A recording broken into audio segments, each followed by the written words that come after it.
Et à que poète bande de vous, j'espère que vous allez bien, ça fait longtemps qu'on ne s'est pas retrouvés pour un achat manga. Je me suis un peu fait rouspéter, du coup j'ai promis que j'allais reprendre, donc let's go. J'ai changé un peu ma façon de consommer les mangas, je n'ai pas arrêté d'en acheter, hein. Non, non, non, il y en a toujours partout. Juste, pendant un moment, je les ai achetés au mois, après je passais beaucoup par la FNAC, et maintenant je décide de commander à la librairie à côté de chez moi, parce que déjà je pense que c'est mieux de passer par les librairies. Et en plus de ça, il y a une carte, je cumule des points, qui dit points dit réduction à un moment donné, manga gratuit, tout ça, tout ça. Donc voilà, donc ce que je fais maintenant, c'est que je commande là-bas, j'y vais tous les samedis, je commande là-bas les sorties de la semaine suivante, et tous les samedis, je récupère, donc forcément il y a des trucs qui vont être un petit peu à la bourre par rapport à ce que vous avez probablement déjà lu, mais l'important c'est de les récupérer et puis de s'enjailler sur des lectures absolument incroyables. Alors du coup, reprise cette semaine, qu'est-ce qu'on a dégoté? J'y suis donc allée aujourd'hui, cet après-midi. J'ai été chercher le tome 10 des Liens du Sang, c'est le seul que j'ai lu dedans, j'ai absolument foncé dessus, ça fait beaucoup trop longtemps que j'attendais la suite de cette série, qui est absolument incroyable. J'en avais déjà parlé dans une ancienne vidéo d'achat manga, je sais absolument plus de quand.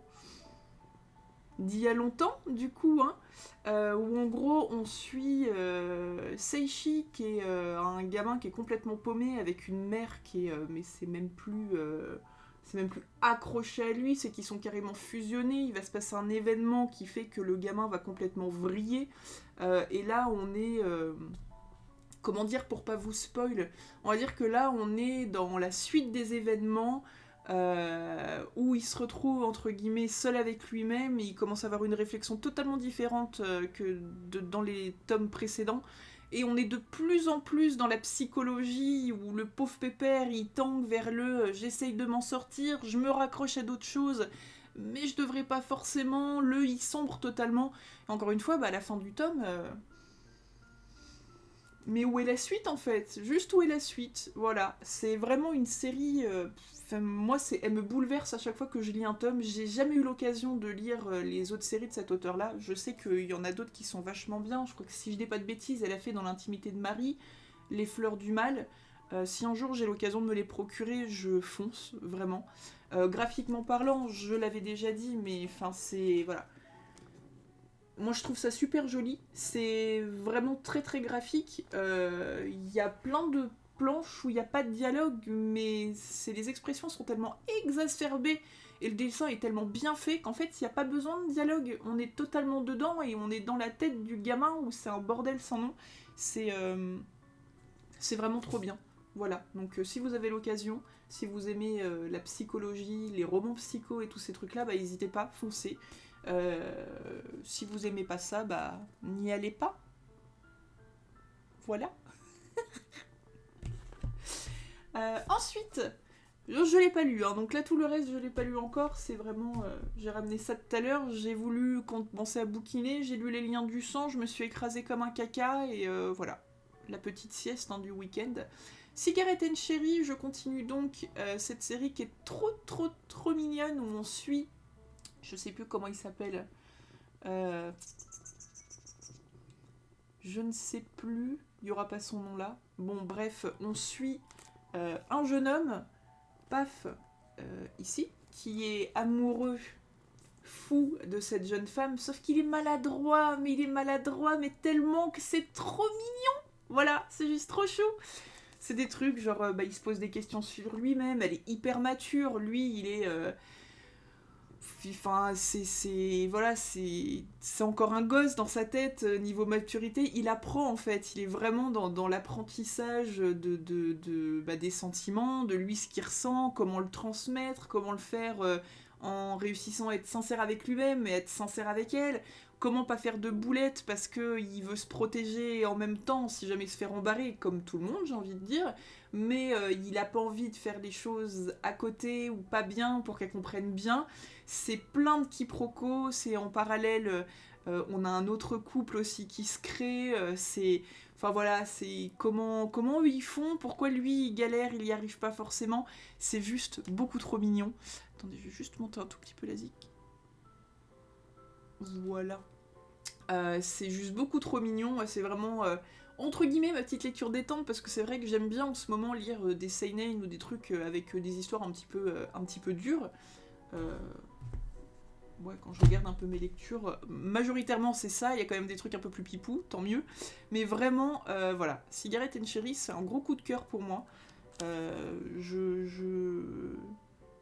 suis en train de voir que la série est finie en 11 tomes. Je suis triste. Donc on en est au tome 7, hâte de voir où ça va nous emmener. Je lis ça, je pense que ce soir il est fini. Après, le tome 9 de Sido, pareil j'en avais déjà parlé, j'avais surtout déjà parlé de cet auteur Tsutomu Takahashi, j'ai plusieurs mangas de ce monsieur-là.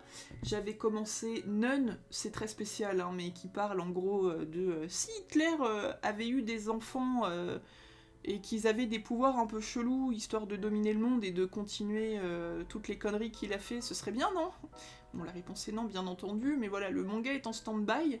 Je sais pas trop où ça en est, je sais pas trop s'il va y avoir une reprise, aucune idée. J'avais aussi... je sais plus comment il s'appelle, un autre de chez Pika Graphics, mais bref, tout ça pour dire que les graphismes de ces mangas sont absolument incroyables, il y a des planches, on dirait juste des peintures, c'est juste fou. J'aimerais bien vous montrer sans me spoiler.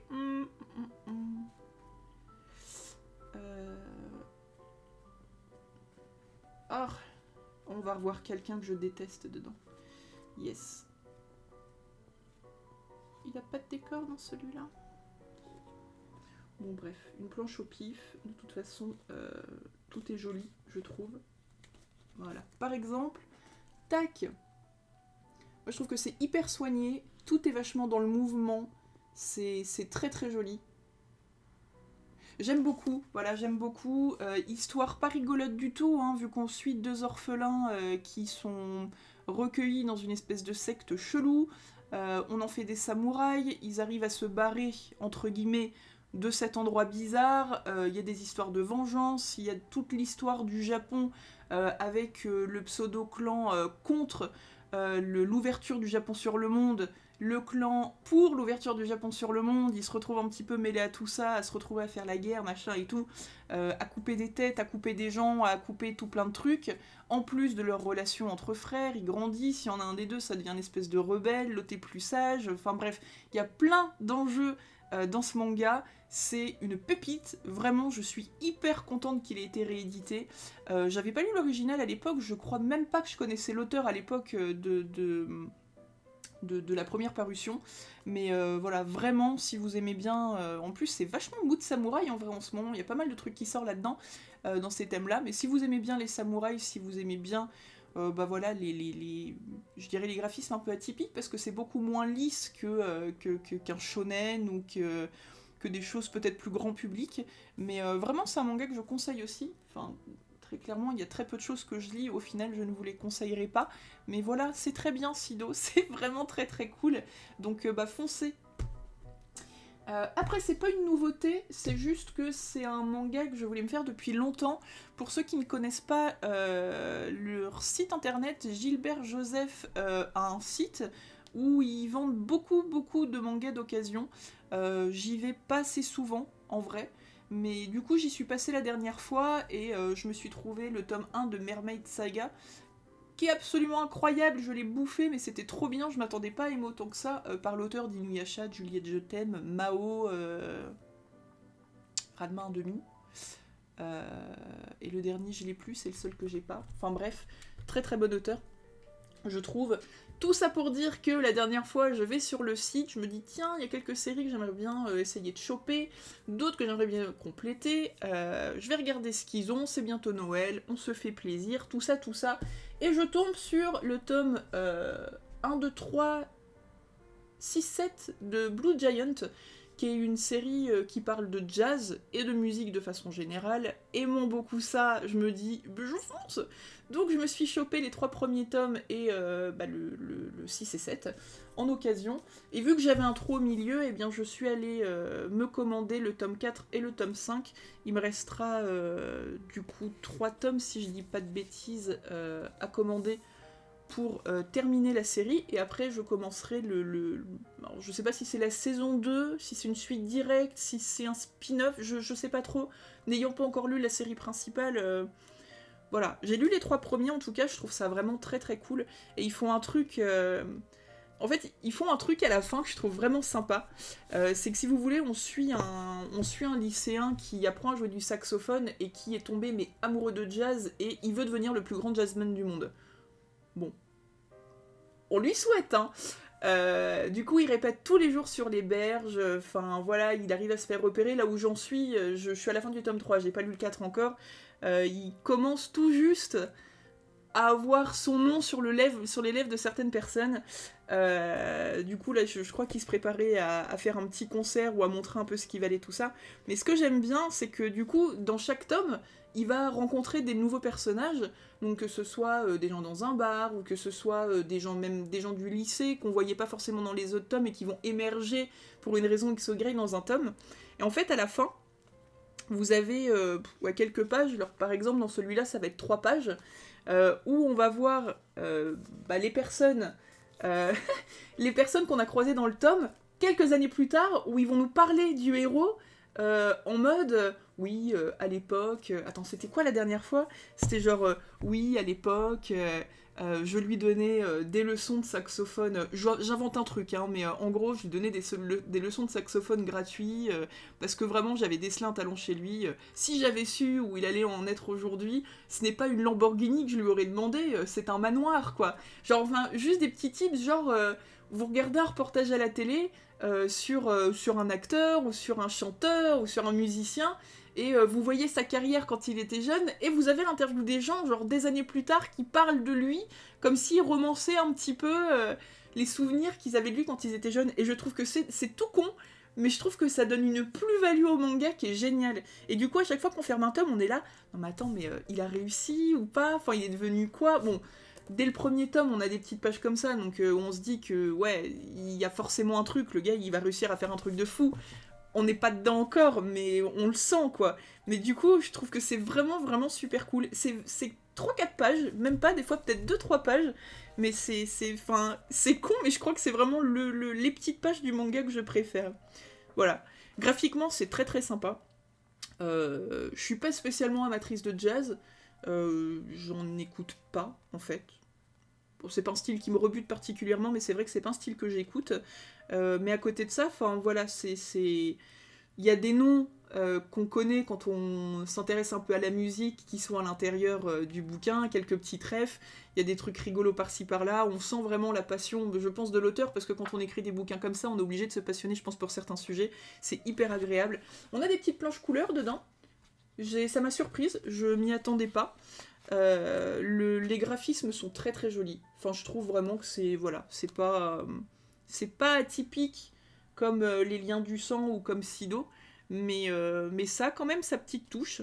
Les petits moments riffs musicaux sont très très sympas. Enfin, on sent en fait la puissance de la musique. Attendez, je voudrais vous trouver une planche. Celle-là, elle est très jolie. Voilà, on peut passer de quelque chose de très très puissant, où là, voilà, en gros, sur une planche, on comprend quoi, ce qui se passe. Le pépère, là, il se prend de la musique en pleine gueule, qu'est-ce qui se passe? À une planche, voilà. Où juste, c'est le gars et sa musique. Je trouve ça génial. En fait, voilà, je trouve ça vraiment génial. Je suis très très contente, d'avoir commencé. C'est, encore une fois, une série que je peux vous conseiller. Je crois que la Blue Giant est en 10 tomes, je crois. Pas sûr que ce soit marqué là. Je crois que j'avais vu 10 tomes. Elle est pas très très longue, la série. Et il y a Blue Giant, je sais... Suprême? Ouais, je crois que c'est ça. Blue Giant Suprême qui vient de sortir. Je ne sais pas du tout combien de tomes sont sortis. Comme je vous le disais tout à l'heure, je sais pas si c'est la suite, je sais pas si c'est un spin-off, mais probablement que je la ferai dans la foulée. Après, nous avons donc le tome 3 de la réédition de L'école emportée. C'est beaucoup moins pipou, c'est beaucoup moins fun, mais je trouve ça vraiment très cool. C'est totalement rétro, c'est un peu sombre, on va dire ça comme ça, même un peu très sombre. On est, au niveau de l'histoire, on est sur une école qui disparaît en fait. C'est les élèves d'une école qui un jour vont en classe, comme tous les matins vous pouvez aller au bureau si vous voulez. Oui bonjour. Mais qu'est-ce qui t'arrive? Tu veux venir parler du manga? Il se retrouve du coup à aller en classe et boum, l'école disparaît. Donc forcément, il reste un gros cratère dans le vrai monde. Les gens se demandent, enfin c'est la panique générale, les parents sont là, mais mon enfant, machin, ça pleure, ça crie, tout ce que vous voulez. Les médias relaient qu'il y a eu une fuite de gaz, que ça a explosé. Enfin, personne ne comprend ce qui s'est passé. Et au final, on retrouve les enfants dans un monde apocalyptique, on va dire ça comme ça. Ils supposent qu'ils ont été transportés dans le futur, mais dans un futur où autour de l'école on a une mer de sable, il n'y a pas de bouffe, il n'y a pas d'eau, ils savent pas trop comment faire, les profs ils pètent un plomb, le mec de la cantoche il a décidé que la bouffe c'était à lui, les gamins ils ont qu'à crever, les gosses, il y en a qui pètent un câble, les petits, parce que si je dis pas de bêtises, c'est genre mater primaire, ça doit être un truc comme ça, je sais pas trop comment c'est découpé les écoles au Japon, mais en gros vous avez des petits, des grands mais pas assez grands pour pouvoir gérer une situation que de toute façon même un adulte gérerait pas, quoi, très clairement, mais il y a une espèce... Arrête de manger les mouchoirs. Il y a une espèce de... C'est lourd. Il y a une espèce de hiérarchie qui se fait chez les enfants, et on suit donc un héros, un petit gamin mais qui a la tête sur les épaules, c'est un truc de malade, qui va essayer d'aider ses camarades, et voilà, ils vont essayer de s'en sortir et de comprendre où ils sont passés. Donc au niveau des planches, comme je vous disais, c'est vraiment old school. Enfin voilà, mais je trouve ça hyper sympa. Donc on est sur de... Je pense que c'est de l'horrifique, ça doit être classé dans de l'horrifique. Je trouve pas que ça fasse spécialement peur, mais ouais voilà, il y a des gamins qui meurent, enfin comme... Je vais essayer de pas l'abîmer. Il y a des enfants qui meurent, comme je vous disais, on est quand même dans un délire où, enfin, voilà, c'est... En gros, comment se forgerait une société d'enfants dans un monde post-apocalyptique où ils sont tout seuls, où il y a un moment, il va plus y avoir de bouffe, où ils savent pas où sont leurs parents, où ils savent pas comment survivre, où ils se posent plein de questions, où il y en a qui flippent comme jamais, etc., etc. Voilà. Ah oui, et sans compter qu'il y a des bestioles... Il y a des bestioles un peu cheloues. Bon, c'est pas le cœur du manga, hein, les bestioles cheloues, en tout cas pas pour l'instant, sinon ça aurait commencé à me faire flipper. Mais voilà, vraiment hyper intéressant. C'est une réédition, je crois que c'est 4-5 tomes, je suis pas sûre. Ouh non, plus que ça. Je dis des bêtises. L'édition originale, il me semble qu'elle était peut-être à 6-7 tomes, 8 tomes peut-être, un peu plus. Mais il me semble que les formats étaient plus petits. Je l'avais vu passer sur Vinted, enfin bref, je sais pas trop combien de tomes ça fera, mais en tout cas c'est super sympa à lire.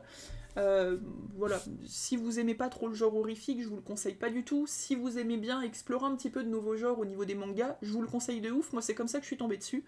En regardant des vidéos achat manga, et je me suis dit tiens, ça a l'air sympa pour le coup. Il y a plein de trucs dans le genre horrifique que j'aime pas, mais là j'ai trouvé ça très sympa. Donc hâte de le lire. Tac. Tout. Dans un autre registre, toujours sur de la réédition. C'est vrai qu'il y a beaucoup de rééditions en ce moment. Je me fais la perfecte de Beck. Mon dieu, voilà, on parlait de mangas musicaux tout à l'heure. Incroyable. Juste Beck, c'est incroyable. C'est une série, j'aurais bien aimé avoir l'original, sauf que les tomes coûtent hyper cher maintenant. Malheureusement, j'aime pas trop les tranches de Delcourt Tonkam. Enfin, je trouve ça sympa, mais ça, là, ça, j'aime pas. Je trouve ça dommage. Il y a de jolies couleurs, le premier tome, c'était un peu vert, noir, machin. Je trouve ça dommage qu'il n'y ait pas juste ça sur toute la tranche. Mais bon, après, c'est des détails. Donc Beck, pour ceux qui connaissent pas, hein, c'est un gamin qui est un peu nul à l'école, qui a un peu pas trop de potes, qui a un peu pas trop de passion, qui a un peu pas trop de ce que vous voulez. Un jour, il fait la rencontre d'un chien qui s'appelle Beck. un chien trop bizarre, qui est un chien patchwork en fait, hein, très clairement. Et le maître de ce chien, c'est un ado qui fait de la musique, qui est un peu totalement underground. Il sort de toutes les cases dans lesquelles les Japonais en plus sont assez droits, toutes ces choses-là. Il sort totalement des cases et il va décider d'apprendre la guitare. Et bon, de là, hein, bien entendu, va naître une alchimie, toutes ces choses-là. Il a une voix incroyable apparemment.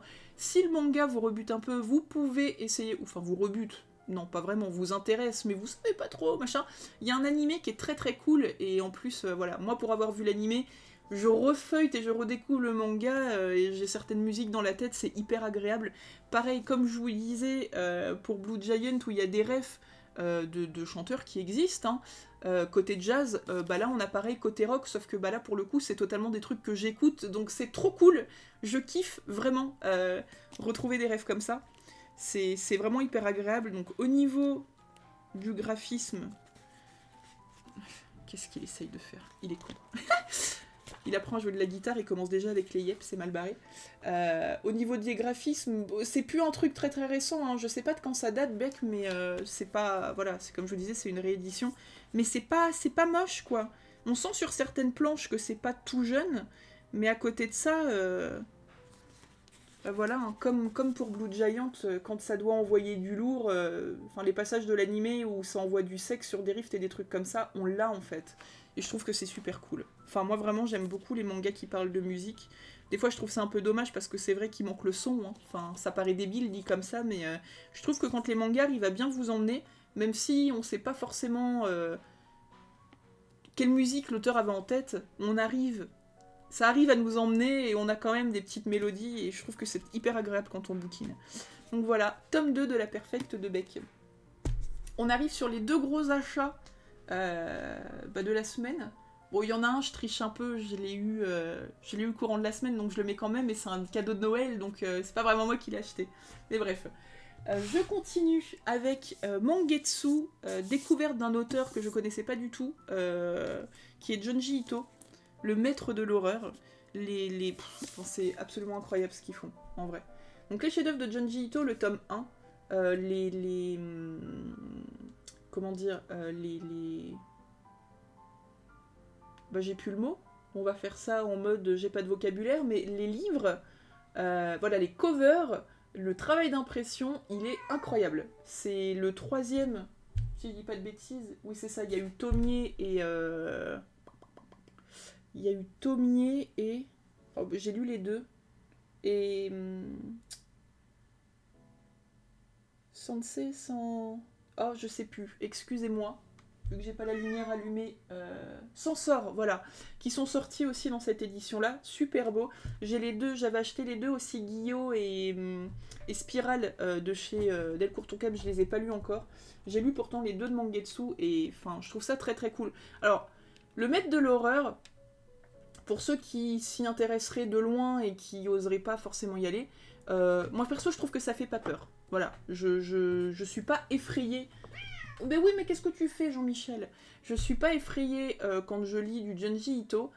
C'est dérangeant. Je trouve que c'est dérangeant comme lecture parce que ça va titiller sur des trucs qu'on n'a pas vraiment envie de voir, genre des mecs qui se transforment en 1000 pattes ou des Jacqueline qui roucoulent avec leur chéri et qui vont les bouffer, ou des trucs où tu te dis ouais ça paraît normal et 2 secondes après c'est dans une situation où ça n'arrive pas en fait. C'est dérangeant. C'est plus je dirais de l'horreur psychologique parce que ça peut commencer d'une histoire totalement banale et puis finir dans un mood où on est quoi. Graphiquement dérangeant aussi parfois, mais je trouve que c'est très très joli. C'est toujours très très très joli. Là, si j'ai bien compris, on est sur des histoires courtes. Alors, attendez, je vais essayer de vous montrer une planche, peut-être pas... J'aimerais bien vous trouver une planche, entre guillemets, explicite, mais pas non plus over dégueulasse, quoi. Parce que des fois c'est dégueulasse. Vraiment, des fois, c'est un peu dégueu. Il a un mood avec les insectes, par contre, ouais, voilà, je suis bébétophobe de ouf, j'aime pas les insectes. Et il a des histoires avec des insectes, ça me dégoûte. Ça me terrorise pas, clairement, mais ça me dégoûte. Tidadi Dadou. Toutes les planches sont jolies, mais... Bon, bah ça ressemble beaucoup à la déchéance de l'homme, je trouve. Tac. Hop, par exemple, donc une planche. Où bon, sans voir l'histoire, je suppose qu'il y a un petit mood en mode folie. Voilà, donc c'est très propre, je trouve, comme trait. Je suis en train d'ouvrir ça comme une sagouin. Et à contrario, voilà, on peut au niveau de l'horreur, c'est la fin d'une histoire, j'espère que je spoile rien. Ne lisez pas les bulles, hein, c'est vraiment que le dessin. Voilà, où on peut se retrouver avec des femmes, le visage allongé, les dents pointues, des démarches un peu en mode fantôme, on sait pas trop ce qui se passe. C'est très... Il y a des trucs, en fait, c'est ça, c'est très lunaire des fois. C'est très très lunaire. Mais voilà, comme je disais, les éditions sont vraiment jolies. Bon, moi, quand je les lis, les gros tomes, généralement, ouf, j'enlève les jaquettes. Et ce qui est très sympa, c'est que chez Mangetsu, bon, il y en a d'autres qui le font, hein, mais en tout cas chez eux, tous leurs bouquins sur Junji Ito, les dessous de couverture, il y a peut-être un nom scientifique pour ça, mais j'appelle ça comme ça, sont très jolis aussi, quoi. Vous avez ça en main, c'est super cool. Donc dedans, si je dis pas de bêtises, voilà, c'est vous avez toujours des petits blablas qui vous expliquent un petit peu ou qui vous donnent la vision de certaines personnes sur ce que fait Junji Ito. C'est hyper intéressant. Vraiment, c'est hyper intéressant. Bah, un petit peu comme... Tenez, hop, voilà. Dans le genre un peu perché. Bon, je sais pas pourquoi il en est dans cet état-là, ce pauvre monsieur, mais c'est expliqué, quoi. Je saurai ça quand je le lirai. Mais à quel moment le monsieur a une grosse tête ballon décapité et que le monsieur, c'est un ballon de baudruche qui vole avec son corps qui pendouille? Je ne sais pas. C'est probablement très logique. Et voilà, c'est hors contexte. Nani? Mais c'est... Voilà. Donc vous pouvez... Voilà, comme je vous disais, ça dépend des histoires à l'autre. On peut être dans des trucs un peu perchés, si je puis dire, comme la tête du monsieur précédent, et être sur des trucs un petit peu plus dégueulasses, comme ce monsieur tout plein de trous. Bon, là, comme je vous disais, à mon avis, ça va pas me plaire, ça, parce que ça va être un mood avec des insectes, je vais trouver ça ignoble. Je crois que c'est pour ça que j'ai pas lu Guillot, d'ailleurs, parce que si j'ai bien compris, il y a des bestioles, et moi, il n'aime pas trop les bestioles. Mais voilà, donc collection Junji Ito chez Mangetsu. C'est hyper propre ce qu'ils font. J'ai découvert, comme beaucoup, avec leur premier manga, ce qu'ils faisaient. Je lis pas tout, mais c'est vrai que je suis quand même d'assez près ce qu'ils proposent. Et il y a certaines choses qui sont vraiment cool. Et en l'occurrence, je pense que la collection de Junji Ito, je vais toutes me la faire.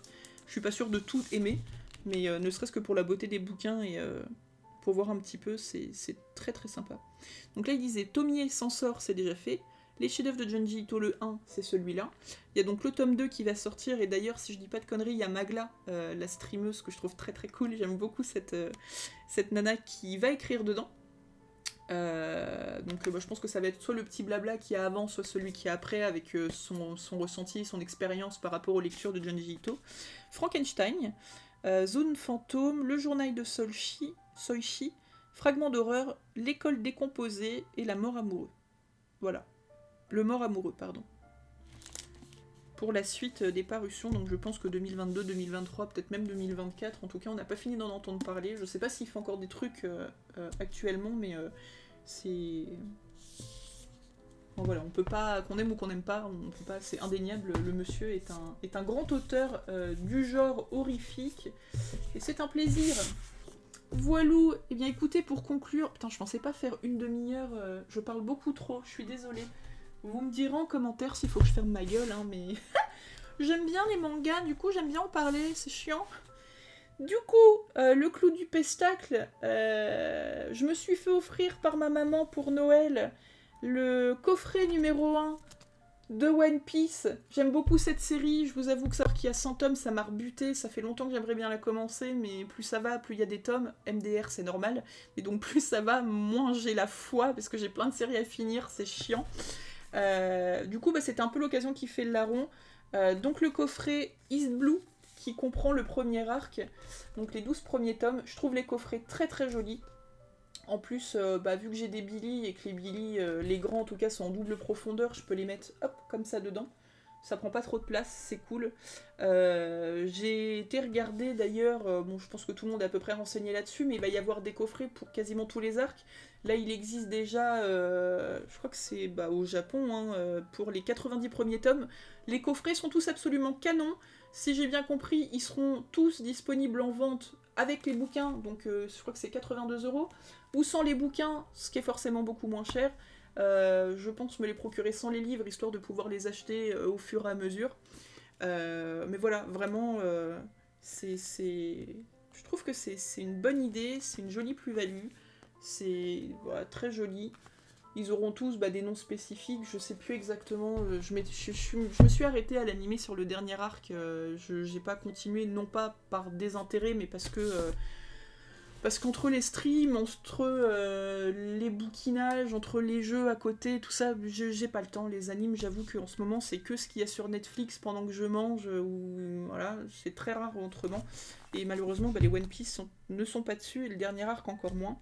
Donc, du coup, voilà, très très sympa. Bon, par contre, le seul truc que je regrette, c'est que ça s'abîme vite.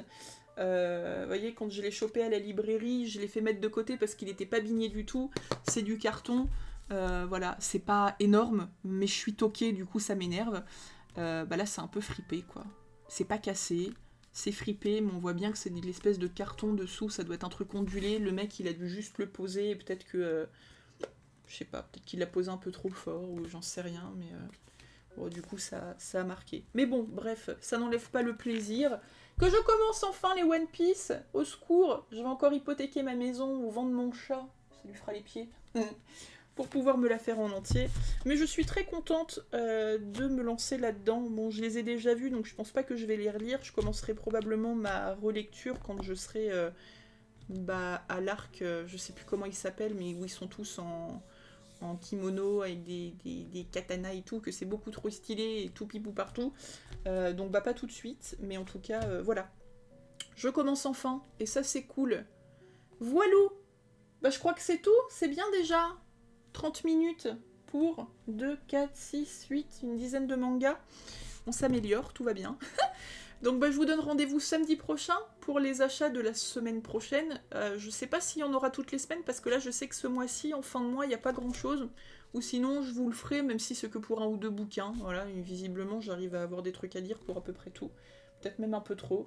J'espère que cette vidéo vous aura plu. Je vous fais des bisous, et puis portez-vous bien. À la semaine prochaine. Bisous bisous.